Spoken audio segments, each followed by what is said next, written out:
Jalen. A lot of people lately have been taking shots at my Philadelphia Eagles. They've been taking shots at my head coach. They've been taking shots at my team, saying we're not good. We get lucky, this, and that. And I'm sitting here saying, do you know how hard it is to beat the Philadelphia Eagles? In order to beat the Philadelphia Eagles, you have to do what the New York Jets did with Zach Wilson out of all quarterbacks and have 4 turnovers, have Jalen Hurts play the worst game of his life and not turn the ball over yourself. I mean, this team, it doesn't matter if they score 3 points in the first half, 7 points in the first half, can't run the ball in the first half, can't move the ball. They just come out on Buffalo and say, hey, we'll put up about 34 points in the second half. They come out in Kansas City, we'll shut you out in the second half. We'll get a victory. There is something to the resiliency of the team and the resiliency of Jalen Hurts, who I think currently, right now, as we speak, is the MVP leader. Now they go into San Francisco, and people think that San Francisco is going to beat up all on them, and my team is frauds and this and that. And I just don't believe it. I think the Eagles have shown week in and week out, currently as we speak right now, they are the best team in football. And I think the haters just want to see Philly fall because they don't like Nick Sirianni because they think he's a cocky head coach. Man, I get to talk about I get to land your Eagles real quick. Okay, this is going to be fun. You can land in my Lions all you want after this, but man, your Eagles. Let's talk about it. Let's start with your quarterback. Let's start with good old Jalen Hurts. And you know my take on Jalen. I'm always going to be biased because we share a name and he's a baller. But all of his rushing touchdowns are the most phony rushing touchdowns in the NFL. The tush push should not be a thing. Jalen, you are going to make me triggered.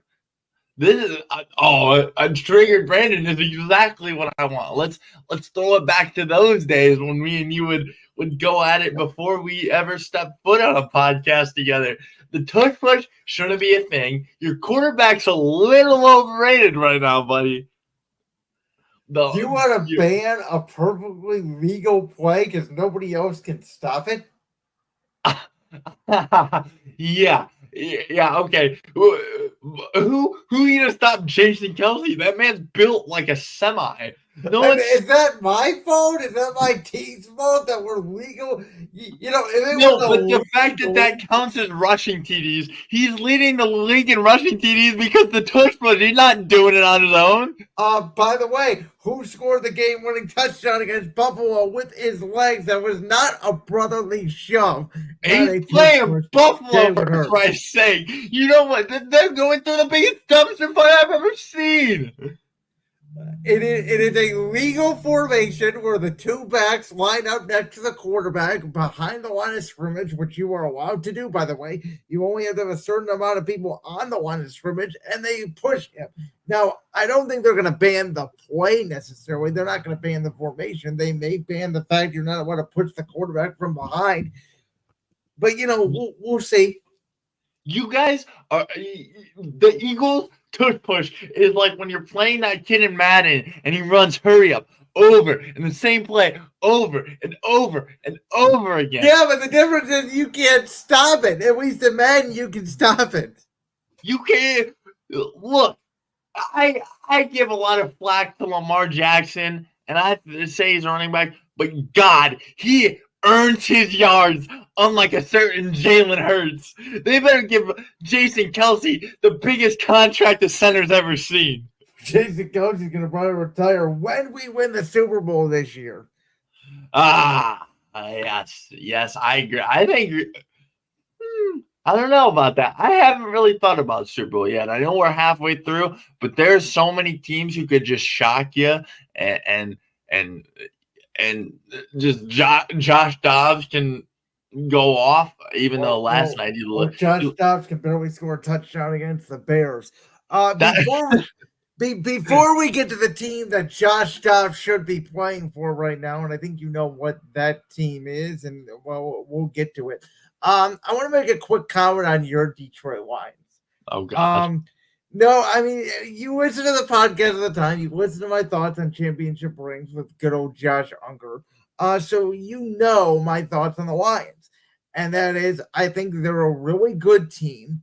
I was disappointed, obviously, as all people were, that bet the Lions minus 7.5 on Thursday against the Packers on Thanksgiving, but that doesn't change my opinion on them. I feel the same about the Lions I did when I talked to you before the season. They're going to be a very good team. They're going to win a home playoff game. They need another weapon on the outside. Jared Goff has struggled a little in the last couple of weeks. I still think he's a very good quarterback. You need another corner. I don't think your roster is up there yet with San Francisco or Philly.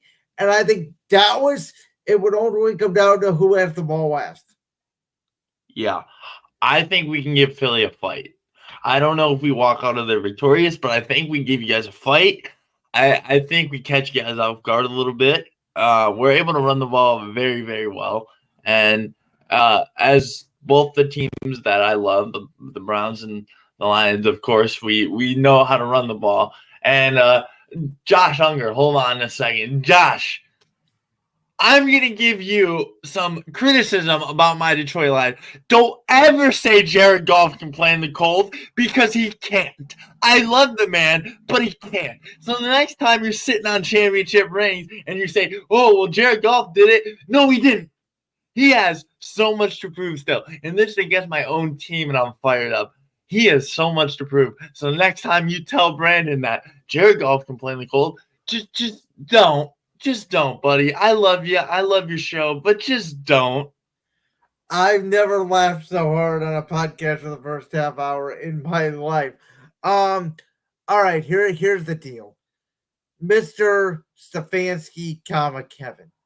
Oh, There are Brown fans out there that legitimately think this guy deserves Coach of the Year, and I don't know what kind of crack they're smoking. Listen, it's Andrew Berry and Kevin Stefanski both of their phones at the trade deadline when the Browns did not inquire about even a Jimmy Garoppolo, a Jacoby Brissett, a Josh Dobbs to go on and protect yourself from a Deshaun Watson potential injury. Because as I told you, I felt like Deshaun Watson was injured since week 3 and shouldn't have played for the rest of the year. Regardless, the Browns, and a lot of you will bang on me because when I do my best bets every week, I take Pittsburgh almost every single week because I know what I'm getting from the Steelers. And even though Browns fans hate the Steelers, I know you do too, you got to face it. The Browns and Steelers are basically a carbon copy of each other. They don't have very good quarterbacks. They have pretty good weapons. They have decent head coaches. One's an offensive, one's a defensive guy. They have great defenses that basically have to hold you to 13 points or you're not going to win the game. look, I can bag on Stefanski forever and ever, and you know this. Everyone who said, "Oh, $230 million, what a waste!" Da, da, da, da. Yeah, what a waste! But what a waste of a head coach when you could have kept. You know what name I'm going to say right now, Brandon, and I think you do. You could have kept Greg Williams. You love that man, and I love that man. And I think when Greg was the head coach, that's when Baker was fired up. And he knew how to use Baker. And then what happened? And then we got analytic Kevin over here throwing the ball on 3rd and 2. Why are we throwing the ball on 3rd and 2? We have the best running back in the league. And then your running back goes down. Oh, well, at least we still got a $230 million quarterback. Oh, and Kareem Hunt size again. But we still won't run the ball. And then you're putting Deshaun Watson in these awkward situations where obviously he hasn't played a full season of football since COVID. COVID. Yeah, the COVID season. He hasn't played a full season of football, so then you're gonna send him in there. He's gonna get killed. You're not opening up the offense at all. The defense knows exactly what you're doing. You're putting Deshaun Watson does not belong in the shotgun. He doesn't belong there. You know what works, but you just run these ridiculous, stupid plays every single week, like the flip in reverse. What was that? We were in the game. The game was still winnable. I honestly, if you listen to the podcast yet today, I don't know if you have yet, but I felt like that cost me my last best bet. I could have went perfect in best bets this week. I thought the Browns were on their way to victory, and then Kevin Stefanski calls that. Of course, Kevin Stefanski screw yous because he's been screwing us since 2020. He didn't even win that playoff game. Everyone says, "Oh, under Kevin Stefanski, we went to the playoffs." Yeah, but did we win under Kevin Stefanski? No, we did not. No, he was in his basement with COVID. He wasn't winning jack. Let me tell you something. Give me any head coach. Give me 75-year-old Bill Belichick, and I'll go out there with PJ Walker, and we'll make him a star. We're not gonna do our verses. We're gonna do what he's good at. We're gonna find what our players are good at, and it's not gonna be all about analytics, Kev. Okay, listen here, buddy. Sometimes you need to step away from the analytics to win games. I love the energy you're bringing tonight. All right, I can ask you on two fascinating teams. They're both pretty bad, but they both have fascinating situations. One of them is Chicago. Listen, in my opinion, the most important stat for a quarterback is winning. Justin Fields has won 6 career starts. I don't care how he looks like. The fact of the matter is there's a generational prospect out there at USC named Caleb Williams.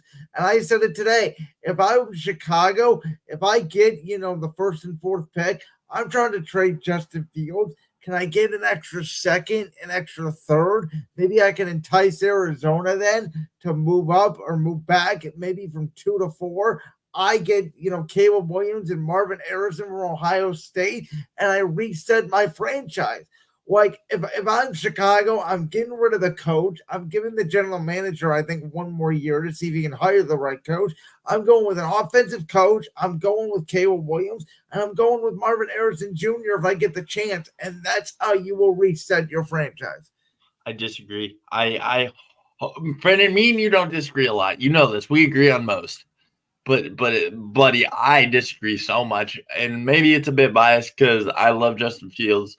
But man, I think that kid's gonna be good. I think if you give him DJ Moore and Marvin Harrison Jr., how good would that Chicago team be in 3 to 4 years? That was my dark horse coming out of when we did the podcast before the season started. I said Chicago and Atlanta, and Chicago only fails because Matt Eberflus is a defensive coach.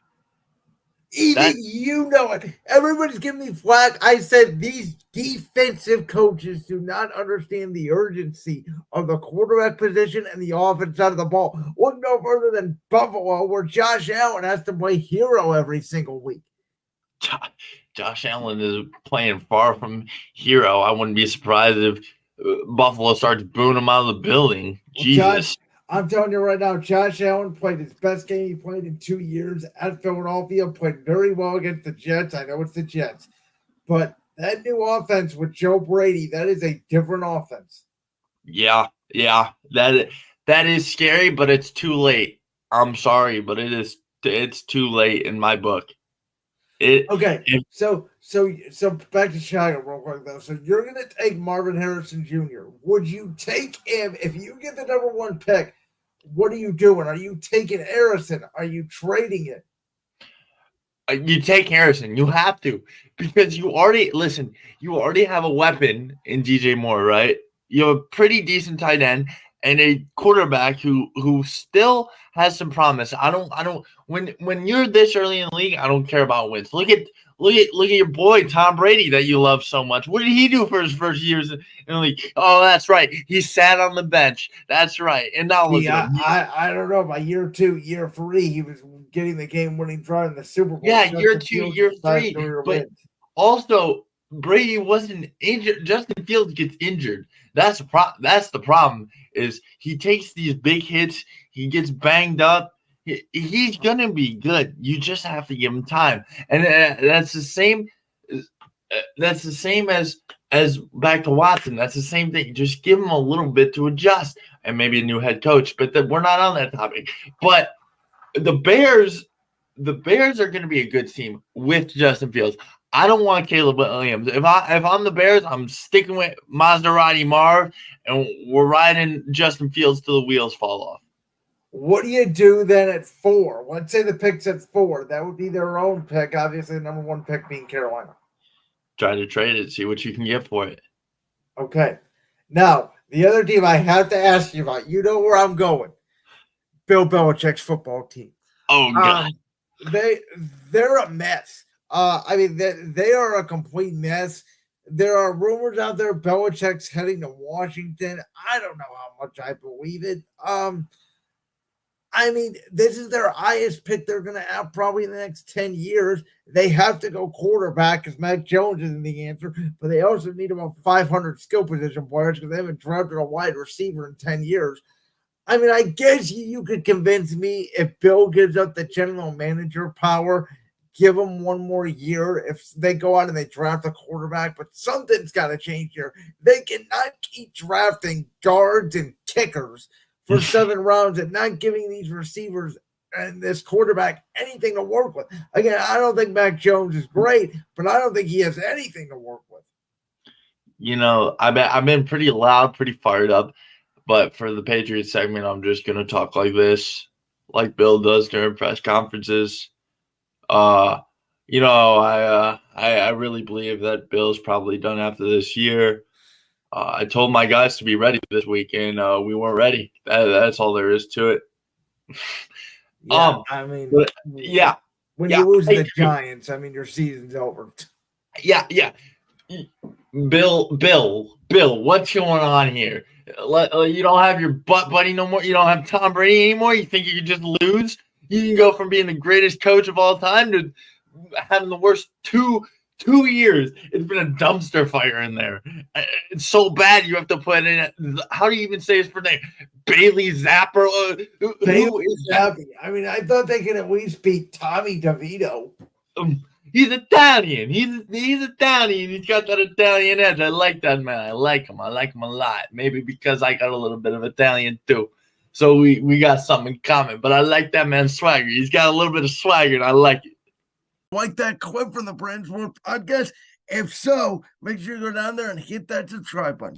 While you're down there hitting the subscribe button, make sure to also hit the notification bell so you never miss another upload. And make sure you check out all the other clips from the Brands World podcast right here on YouTube.